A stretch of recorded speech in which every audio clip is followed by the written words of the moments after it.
Olá, sejam todos bem-vindos a mais uma edição do nosso CMI Podcast. Divide a bancada comigo, doutora Jusilane Costa. Ela que é uma pessoa aí que está à frente no município, né, na OAB, na Comissão de Enfrentamento à Violência contra a Mulher.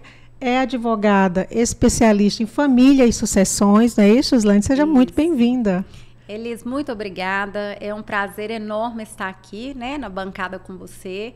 E estamos aí com uma causa, né, muito grande. É um assunto que tem sido extremamente debatido na sociedade, que é a questão do enfrentamento à violência doméstica. Sim. Hoje eu estou como presidente da Comissão de Enfrentamento à Violência Doméstica aqui na OAB de Ipatinga e também atuando, né, como advogada de direito de família e sucessões com foco na mulher.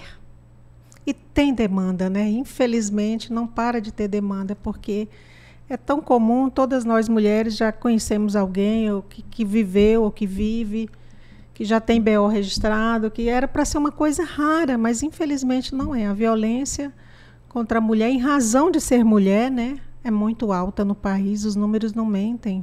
Exatamente. Nós, mulheres, conhecemos, né, inúmeras mulheres, amigas, quem está no nosso lado mesmo, sofrendo, às vezes, algum tipo de violência. Então, a realidade nossa é criar mesmo mecanismos para poder coibir esse tipo de violência, é passar o máximo mesmo de informações, de instruções, como que as mulheres devem proceder, porque está sendo muito comum mulheres hoje caírem realmente nessa fantasia de relacionamento e na hora que ela dá por conta que ela se vê, ela está vivendo um ciclo aí de violência doméstica e esse ciclo ele precisa ser quebrado. E são vários tipos de violência, né, Jusilane?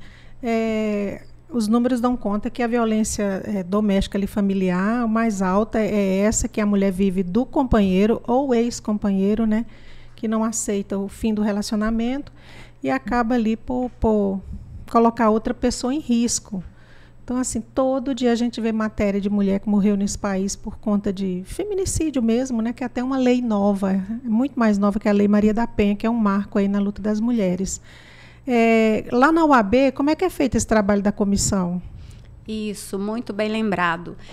A Comissão de Enfrentamento à Violência Doméstica na OAB, ela foi criada justamente para a gente poder acompanhar essas demandas que surgem mesmo de violência doméstica aqui na nossa região.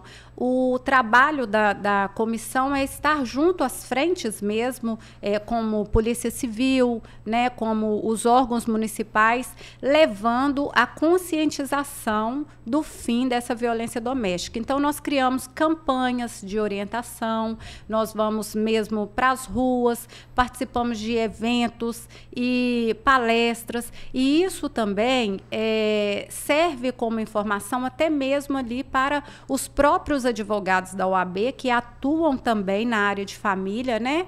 Como que vai ser essa tratativa com o cliente que está sofrendo um tipo de violência doméstica. Então, às vezes, a gente precisa criar mecanismos, né, rede de apoios, para poder orientar as nossas clientes de como proceder no caso de uma violência doméstica, como que ela deve abrir mesmo a questão do boletim de ocorrência, se dirigir até a delegacia da mulher, todo aquele amparo, quais são os direitos que ela tem, porque muitas mulheres elas deixam de denunciar por medo em questão dos filhos, né? A questão mesmo financeira, a questão patrimonial. Então, essa orientação de como proceder, de como que vai ser toda essa tratativa é discutida nessa comissão do enfrentamento à violência doméstica.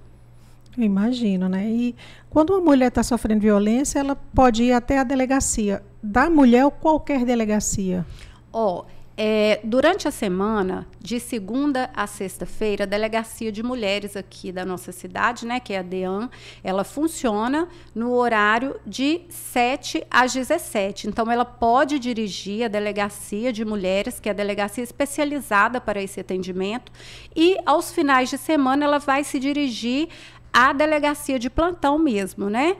E também no 190, ela pode ligar no 190 e ela vai receber todo o suporte ali da viatura que tiver de plantão. Se a viatura também de violência doméstica estiver na rota, porque hoje nós temos uma patrulha de violência doméstica, que é a viatura, se ela estiver na rua também, ela vai receber todo o suporte ali através do 190. E esses policiais são treinados para fazer esse acolhimento? Sim, nessa rota aqui, nessa patrulha da violência doméstica, que é uma viatura especializada para atender esses casos, são treinados, eles já vão dar toda a orientação, vão dar todo o apoio que aquela pessoa precisa, se ela precisa ser deslocada da residência dela para um outro lugar mais seguro, então ela vai receber toda a orientação ali, e se for um caso também de uma agressão, de um flagrante, o agressor também ele vai ser conduzido. Então, tem todo já um suporte de quem vai atender a vítima nesse momento. A gente vê que se faz muitas leis, né? Aqui na Câmara mesmo tem algumas, eu posso citar a lei do vereador Chiquinho, que é garantindo vaga de escola para mãe vítima de violência doméstica. Por exemplo, se ela mora no Betânia e tem que sair de lá por conta do agressor, for morar no Bela Vista, é garantido que ela consiga levar aquele menino para estudar o mais perto do Bela Vista. Essa vaga, mesmo no meio do curso do ano, ela é garantida por lei. Tem também a lei que eu te falei há pouco ainda, né, que a pessoa sendo condenada por questões de violência, ela não pode mais trabalhar no município, da empresa pública, né? Então, é uma forma também de tentar conter tanto esses abusos, né? Exatamente. É muito bom quando nós vemos que o legislativo, né, apoia também essa causa e cria leis que vão amparar a mulher também que é vítima de violência doméstica. Então, assim, eles estão pensando o que fazer para melhorar as condições dessa mulher que cansou de sofrer essa violência doméstica, ela precisa dar continuidade à vida dela. Então, pensar em políticas públicas, né, que vão amparar essa mulher é muito importante. Joslaine, vamos falar dos tipos de violência. A mulher, nem sempre a agressão começa pela agressão. Tem vários outros tipos de violência que a gente tem que entender que também é uma violência, né, e se posicionar para não sofrer. Exatamente, Elis. Existe um ciclo hoje da violência doméstica e ele precisa ser quebrado, né? Antes de falar dos tipos de violência, a gente tem que lembrar desse ciclo. Por quê? A violência, às vezes, ela começa de uma discussão, um momento de atrito, e ali os ânimos ficam exaltados, aí começam as ofensas, até que evolui para uma agressão física. Então, ele já partiu para a segunda fase desse ciclo, que é uma agressão física. E depois que isso acontece, o agressor ele vai para a terceira etapa desse ciclo, que é o arrependimento. Então, ele começa a arrepender, vai até a vítima e fala, eu não queria fazer dessa forma, eu não queria agir assim, e é o chamado a lua de mel de novo. Aí ela acredita naquelas promessas que ele fez, que ele agiu às vezes de cabeça quente, que ele não queria fazer aquilo, que ele ama a mulher de todas as formas. Que vai mudar. E que vai mudar, e a mulher naquele intuito mesmo de preservar a família, acaba dando mais uma chance, e ali o ciclo ele continua até a próxima vez que ele, de novo, vai acontecer alguma coisa que ele vai entrar naquele ciclo e ele nunca muda. Então, a mulher ela tem que saber identificar para ela conseguir sair. Então, os tipos de violência, eles não é só a violência física que é essa agressão. Nós temos aí a violência psicológica, controlar, né, a rede social do outro, não permitir que tenha amigos. Mexe com a autoestima dela, começa a falar que ela, né, não tá mais aquela mulher bonita, aquela mulher que conquistava, então ele vai mexer no psicológico dessa mulher. Tem a questão também da violência sexual, que às vezes a mulher já está sofrendo ali essa questão da violência psicológica, ela não quer mais nem ter relações com o parceiro dela mais, mas ela é forçada, ou ele chega bêbado, às vezes bebeu e tal, chega em casa e força, então existe essa violência sexual.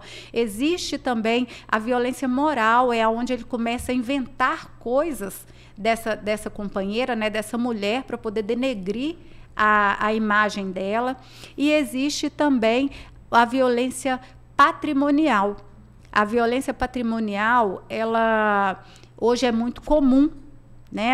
E ela vem muito disfarçada, tá, Elisa? Violência patrimonial, porque às vezes as outras coisas estão fluindo bem, ali está sendo controlado bem, né? Mas o agressor, ele está ali escondendo questões, ele já está se planejando e ele está escondendo patrimônios. Às vezes é empresa, é um carro que ele coloca no nome do irmão, um imóvel que ele compra e coloca no nome da mãe. Então, isso tudo também já é um tipo de violência que ela está ali sofrendo e que a mulher ela precisa saber identificar isso. Ela precisa saber quebrar esse ciclo mesmo, porque senão ela vai ficar ali, ó, constantemente, e é onde a gente fala que ela precisa buscar ajuda, porque nem sempre é fácil quebrar esse ciclo. Na área de família acontece muito, né? Esse tipo de ação que a pessoa, depois que morre, os imóveis estavam em nome de sogra,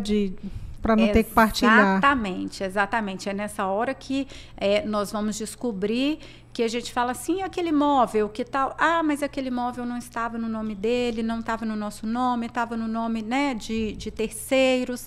E aí a gente percebe que aquela pessoa ali já estava de má fé e a situação acaba tendo que ser resolvida de outras formas, né? Mas tendo como comprovar, a mulher tem direito, Joslaine? Sim, claro, nós temos mecanismos também que a gente consegue provar, né? Outros tipos de situações que a gente consegue reverter, sim. Você, com um olhar mais sensível em relação a isso, quando pega partilha, inventário, você já detecta, né? Quando conversa com essas mulheres. Com certeza. E aí nós já vamos orientando mesmo, entrando nessa parte desse planejamento mesmo, em questão de bens, para evitar isso.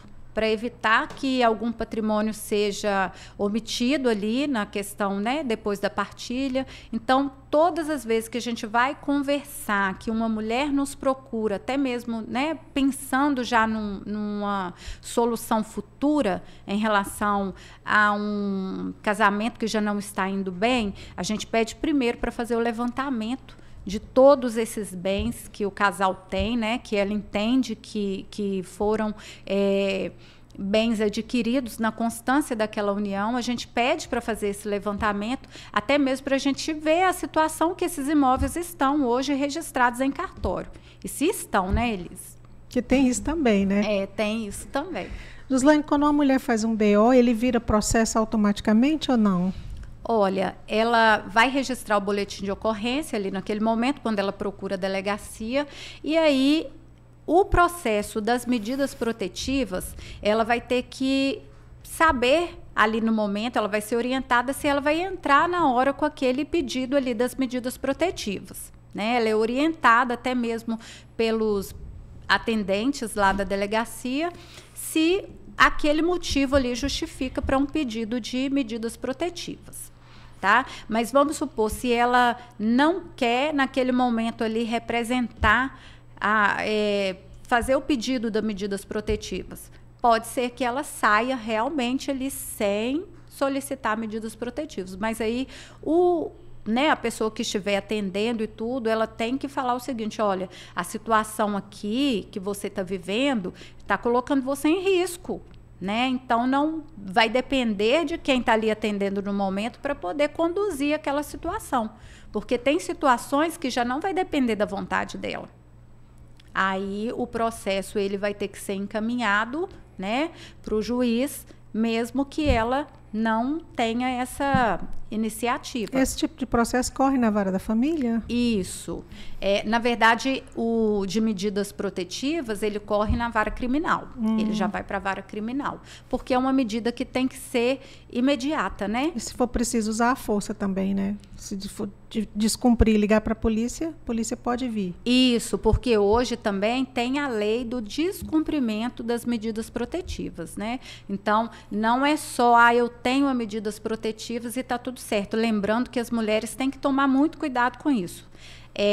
Às vezes a mulher ela acha que ela tem medidas protetivas e que está tudo certo. Aí ela sai, ela vai viver uma vida normal. Gente, mas muito cuidado com isso. Medidas protetivas não protegem também a vida na integridade. Então, tem que ter atenção, tem que ter cuidado. E se houver o descumprimento da medida protetiva hoje, aí você vai também acionar o 190, chamar, né, a polícia que tiver de plantão para poder fazer aquele boletim ou até o caso de conduzir a pessoa que estiver perturbando ali. Então, hoje você tem esse recurso aí, que é o descumprimento da medida protetiva que causa a prisão do agressor. Tem muito se falar também de um tipo de golpe do amor, né? Que as mulheres conhecem, se apaixonam por outros homens ou companheiros de rede social e aí vai mandando dinheiro, faz empréstimo para a pessoa. Esses golpes são mais comuns do que a gente imagina, o jornal chama isso golpes do amor. Golpes do amor, estelionato amoroso, na verdade, né? E a gente vê isso acontecendo o tempo todo. Eu mesmo já tive vários casos disso aí, de vítimas mesmo do estelionato amoroso. E o que acontece? A gente tem que tomar cuidado, porque tem muita mulher solteira hoje aí, mulheres que são bem resolvidas, mulheres que estão bem profissionalmente e que chegam e falam assim, nossa, mas eu não tenho namorado, e vai à procura de namorados e acaba caindo nesse golpe de Tinder, redes sociais e acaba caindo no golpe mesmo. A pessoa, ela fantasia aquele mundo, ali já começa um processo de violência, né? Mentiraiada.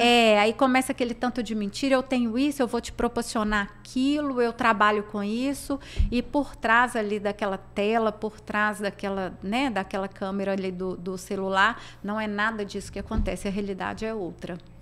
Então, temos até que orientar, sabe? A carência, às vezes, ela faz você ver coisas que não existem. Então, muito cuidado com isso mesmo, as mulheres. Mulherada, o homem começa a pedir dinheiro. Você nem conhece a pessoa, passa dinheiro, passa quantias altas, com a alegação de que vai ser devolvido. Tem muitos casos que o homem só bloqueia a mulher depois. Ela não tem mais nem como achar ele, porque não sabe se ele está em São Paulo, se está em Belo Horizonte, onde é que ele está. Ele inventa toda uma conversa. Exatamente. E sempre no começo, parece que aquele homem ali ele já está tão... né, ele já sabe tanto como dar o golpe, que ele primeiro chega galanteando, aí ele dá presentes, ele oferece coisas, né, e vai. Aí depois ele começa, o meu cartão deu um problema, você podia me emprestar o seu, eu vou receber um dinheiro e eu preciso, e na hora que você assusta, você já está tão envolvida ali com aquilo, que você acredita na palavra dele. E é só enquanto você faz a transferência, você é bloqueada e aquela pessoa some. Eu vi um caso de uma mulher, eu não sei se foi em São Paulo, ela estava conversando com o vocalista do Tchu, ela botou na cabeça que era ele, mas o golpista estava usando a foto do cantor, que não tinha nada a ver com ele, nem... Olha só, ela acreditou numa coisa dessa. Hoje o acesso, né, às redes sociais, aos meios de comunicação aí, é muito fácil, né, Elis? Então, assim, a gente vê não só mulheres novas também aí que estão caindo nesses golpes, não. Tem as viúvas também que estão aí, né, que às vezes pega o telefone com a forma de distração, e está sendo muito mais comum no caso mesmo dessas mulheres já mais maduras, viúvas, que estão caindo nesses golpes mesmo, porque são mulheres que estão vulneráveis, carentes, aí a pessoa está ali todo dia mandando um bom dia, uma boa tarde, à noite, no momento que ela está ali deitada, a pessoa começa a conversar, começa a ser carinhosa, e a primeira coisa que eles fazem depois é pedir dinheiro, e elas naquela carência, elas começam a pagar por aquilo ali. né? Então, isso tem acontecido muito também, tem sido recorrente. E aí procura o advogado como uma forma de reaver esses valores? Isso, o que a gente orienta é que realmente, né, nessa hora, o número já está bloqueado e a gente tenta ver, fazer um boletim de ocorrência, tentar pegar mais informações, se durante aquela conversa ele deixou vestígios de algum local, né, que aquela pessoa estava falando, se já teve algum contato físico, a gente vai tentar fazer aquela investigação. Se tem foto, né? Se tem foto, se a gente consegue buscar, mas na maioria das vezes acaba que não tem tanta informação. A gente vê que a pessoa caiu realmente num golpe. É lamentável demais. Quando a violência chega nas vias de fato, nosso município ainda não tem uma casa, né? A Lauda, que teve aqui antes de você. Verdade. Tá, esse assunto é um assunto que eu já ouvi em várias audiências públicas no decorrer desses anos que eu trabalho aqui. E o município está atrasado com isso. Nós não temos uma casa apoio para a mulher vítima, né? Verdade. Precisa sair de casa e não tem para onde ir. Nós participamos até de uma audiência pública recente aqui, onde foi apresentado essa proposta, né? Dessa casa de apoio à mulher. Eu acho que era o Centro de Referência, Atendimento à Mulher. E é uma proposta que é um sonho, Elis, é um sonho, onde a mulher vítima de violência doméstica, ela vai ser conduzida para esse local, vai ser um local onde, né, ele não vai ser divulgado, é um local que vai ser, né, escondido mesmo, e essa mulher vai ficar ali sob proteção e ela vai receber todo o amparo, tanto ela como os filhos, né? Ela vai ficar ali durante um tempo, até que resolva a questão talvez de um aluguel social, os filhos serem encaminhados para uma creche ou para uma escola própria, ou então, se essa mulher está aqui sem família, todo o amparo para ela retornar para o seio da família dela, onde ela vai ter todo o amparo. Então, assim, é um sonho, um tratamento também, um acompanhamento psicológico, porque vai ter essa todos mulher, os profissionais lá, todos, né? os profissionais, inclusive, né, até a questão mesmo do advogado, para poder estar ali dando toda a assessoria jurídica para ela, em questão, olha, fica tranquila, talvez o agressor, ele trabalha fechado, ele tem condições de, né, pagar os alimentos ali para aquelas crianças, então, assim, a mulher, ela já sai com uma esperança de que ela vai se reerguer, não é o fim da vida ali. Então, é um sonho mesmo essa casa de atendimento para a mulher, porque a gente sabe que a mulher, ela vai receber o amparo e que ela vai ter uma perspectiva de vida, de recomeço. Porque nem todo mundo tem grupo de apoio, né? Tem muitas Exatamente. mulheres que não tem para onde correr mesmo, não tem, às vezes, a família por perto, ou a família não se dá bem. Ou ela já está vivendo aquilo e a família não tem mais paciência. A gente fala muito, igual nas palestras, né, que a gente sempre está participando, porque é muito fácil você julgar, né? Ah, mas a pessoa está ali, porque ela gosta de apanhar, ela vive nesse ciclo mesmo, ela não saiu e tal, mas a realidade é outra. Quando a gente fica, né, eu vou me colocar no lugar da Maria, porque que a Maria não foi lá, não denunciou, na verdade não, eu tenho que ser a Maria naquele momento. Por que a Maria não foi? Porque a Maria tem 3 filhos. Algum vizinho que viu aquela mulher ali apanhando várias vezes, chegou ali e falou assim, eu vou ficar com seus filhos, vai lá na delegacia, né? Ou então, eu vou ficar com seu filho hoje para você ir na delegacia, e amanhã, quando o filho dela não tiver o que comer, será que ela vai fazer uma janta para aqueles meninos e falar assim, Maria, vem aqui, vem jantar com seus meninos? Então, assim, é muito fácil julgar, né? A mulher, às vezes, ela retorna para o agressor porque ela não tem nem o que comer depois. Então, e cadê o amparo da rede de apoio? A rede de apoio é claro que nós precisamos de políticas públicas para isso, né? Para a gente poder fazer o projeto mesmo acontecer. Mas, às vezes, a rede de apoio, ela está do nosso lado. É uma amiga, é uma irmã, é um parente. E nem sempre está todo mundo preocupado com a vida dele, mas esquece de dar o apoio naquele momento ali. E só vai acordar na hora que acontece uma coisa pior, né, Elis? Aí já não adianta mais. E a Lauda tocou muito nessa tecla do julgamento, do não julgamento.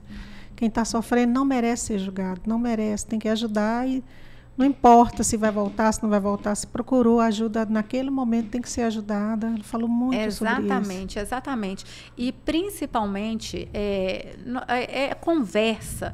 Essa rede de apoio, ela serve também para poder orientar. Hoje eu tenho feito muitos conteúdos nesse sentido aí de saber identificar mesmo esse ciclo, em qual fase você está vivendo. Às vezes a mulher, ela permanece num casamento falido por causa dos filhos, né? Ela vai sustentando aquela relação ali por causa dos filhos, mas o problema, às vezes, é que o filho, vendo aquela situação ali, é muito pior para ele, né? O filho já vai crescer cheio de traumas, ele já vai crescer aprendendo a aceitar a violência também, né, vendo o pai discutir com a mãe, bater na mãe, e na cabeça dele, às vezes, por que a minha mãe aceita isso, né? E quando a mãe consegue colocar um basta naquilo ali, ela não sabe a força que ela, às vezes, vai estar dando para aquele filho ali, de mostrar e falar assim, para mim, já deu. Vamos reconstruir a vida. Existe forma de pegar meus filhos aqui e reconstruir a vida. Então, os filhos aprendem muito mais, né? Com o que veem, com o que ouvem. Então, é bom a mãe ter a consciência de que manter um relacionamento, um casamento falido ali por causa de filhos, não é a solução. Os filhos agradecem quando a mãe consegue quebrar esse ciclo e eles vão viver num ambiente de paz. Porque filho quer pai e mãe junto, mas desde que tem um ambiente favorável. Um ambiente favorável. E a gente vê inúmeros casos aí que os pais, eles, depois que se separam, né, a relação melhora tanto em relação aos filhos que os filhos melhoram na escola, os filhos melhoram na sociedade. Às vezes a criança era uma criança que estava dando trabalho, era uma criança que estava o tempo todo agressiva. A própria escola reclamando o que está acontecendo, que, né, esse adolescente está nessa agressividade toda e tudo, porque ele estava convivendo nesse ambiente. E depois que isso, né, que separam, que cada um vai viver, aquela convivência ali melhora e o comportamento do filho também melhora. Aí que vai entender, né, o tanto que aquilo ali estava afetando os filhos e não tinha noção daquilo. E você acha que a gente tem que avançar muito em relação às leis? Tem que fazer mais leis ou só o cumprimento das atuais?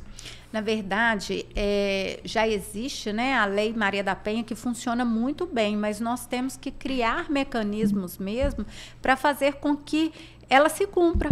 Igual teve um caso, né, recente agora, que uma deputada, ela apresentou um projeto de lei para poder punir mulheres, né, em até 8 anos de prisão, mulheres que fazem falsa acusação de violência doméstica.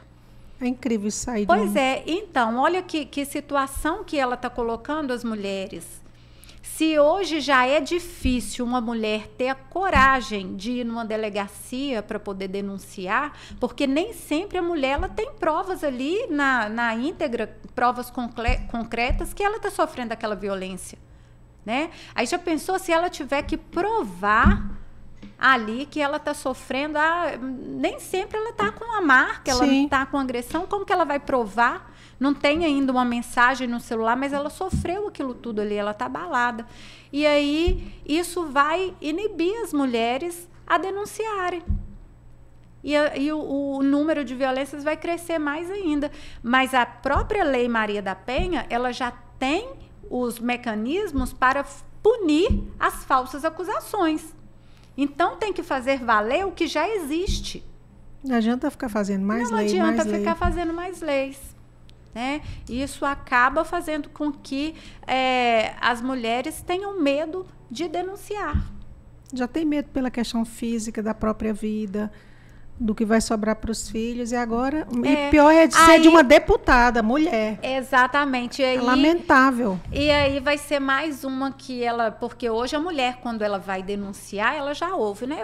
Do agressor. Eu vou te deixar sem nada. Você vai perder os filhos. Ninguém vai te querer. Ninguém vai te querer. Acaba com a autoestima. Aí agora é mais uma que ele vai falar. Vai lá, eu vou falar que tudo é mentira e você vai presa.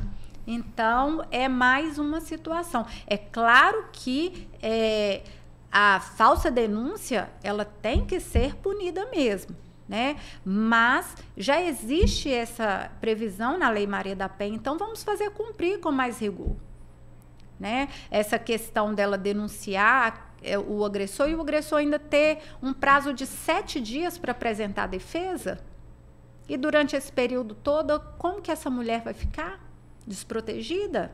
Pois é, se é num ambiente como aqui, que nós não temos um local para acolher. Exatamente. Vai voltar para casa. Vai voltar para casa.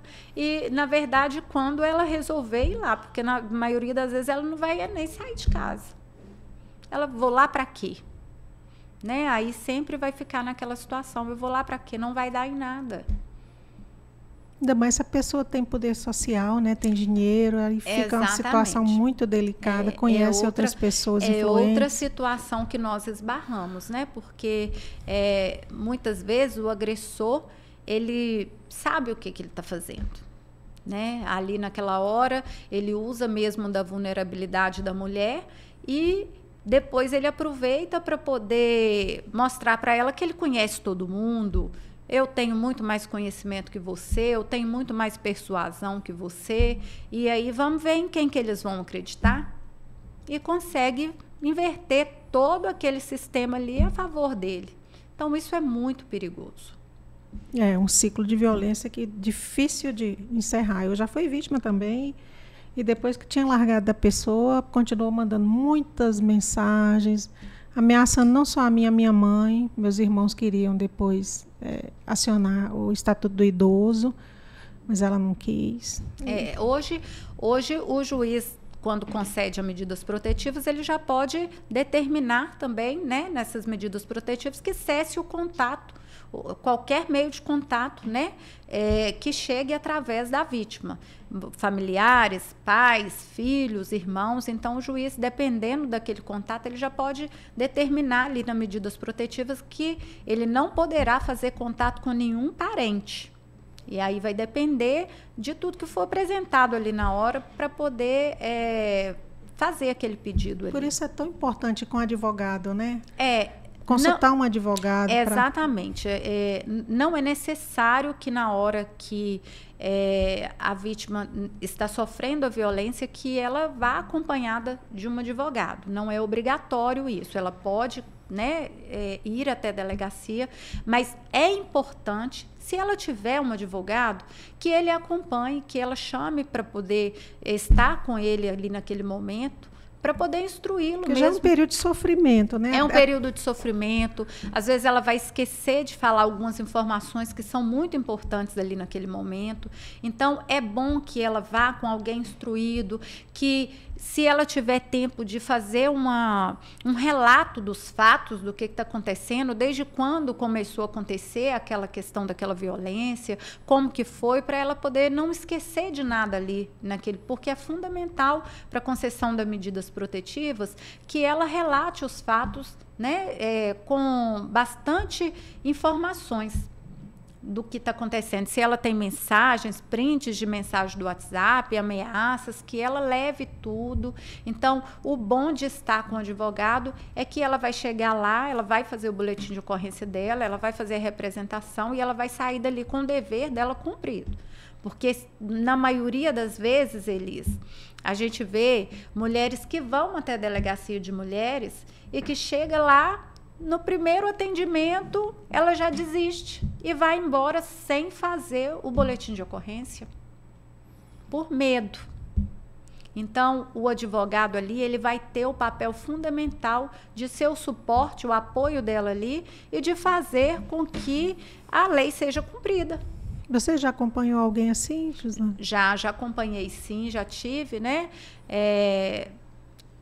Acompanhando mulheres vítimas de violência doméstica. Então, a gente sabe que o ambiente ali é um ambiente que traz, assim, uma tristeza muito grande, porque na hora que você senta ali naquela recepção, você já se depara com outras pessoas também que estão ali para poder fazer aquela denúncia, para poder fazer aquele boletim, e principalmente mulheres, às vezes, que tem uma classe social média, uma classe social, né, um pouco melhor, quando ela chega, às vezes, numa recepção de uma delegacia de mulheres, ela se depara, às vezes, com todo tipo de pessoas ali. E ela se coloca ali e fala assim, meu Deus, eu aqui nesse lugar e tal. E ela já dá meia volta e vai embora sem fazer o boletim. Entendeu? Porque, infelizmente,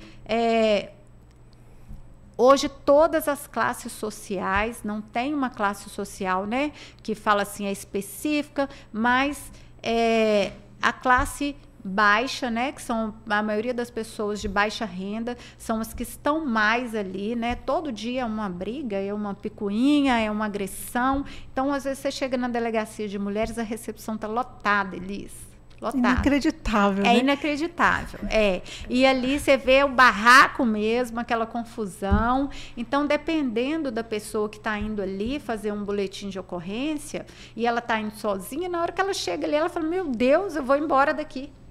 E vai embora sem fazer o boletim.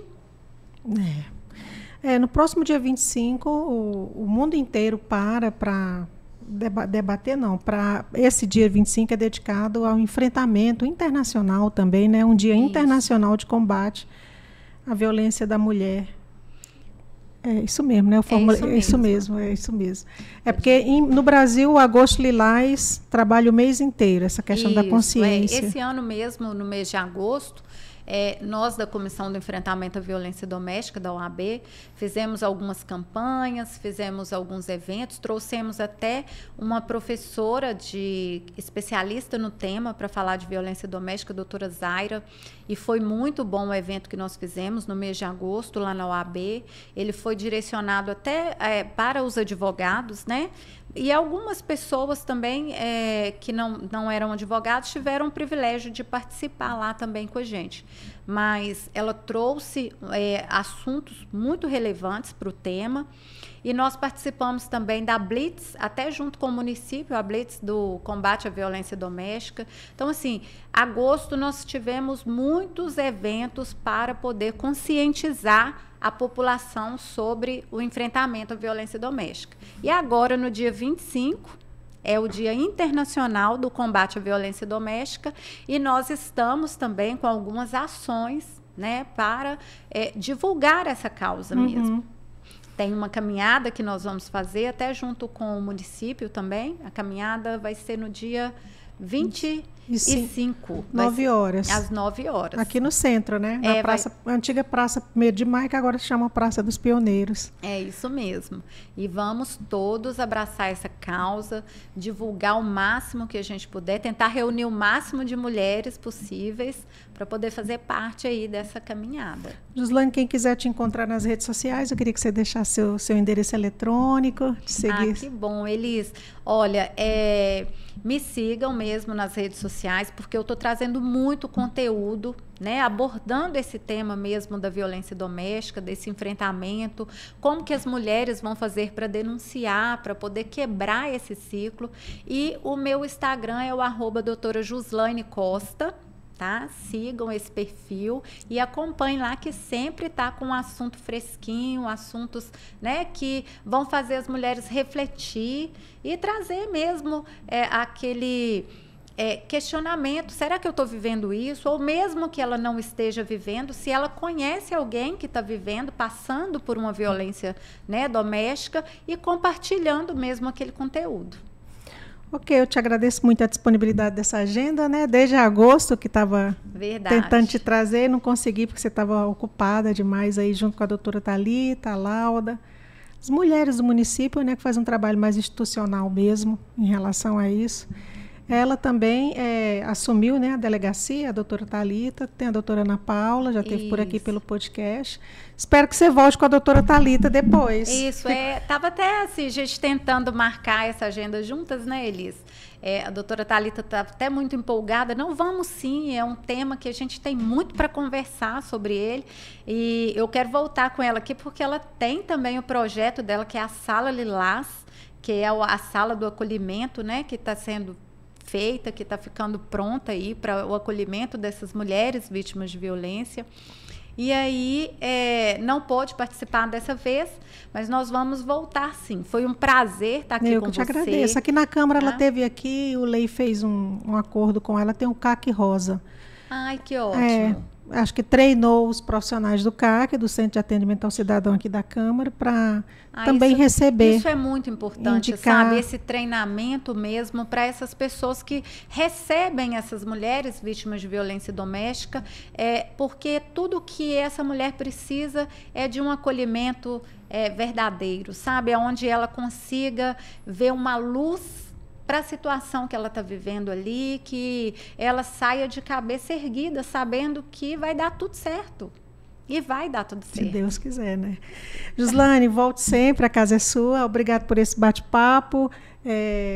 Nos ajude compartilhando, né, esse podcast, esse tema. Se você gostou, curte, comenta, manda o aviãozinho aí para todo mundo. Isso mesmo. Vamos levar informação de qualidade, que toda mulher precisa ter na cabeça os direitos que a amparam, né? Obrigada, pessoal, pela sua audiência. Tchau, tchau. Até o nosso CMI Podcast. Obrigada.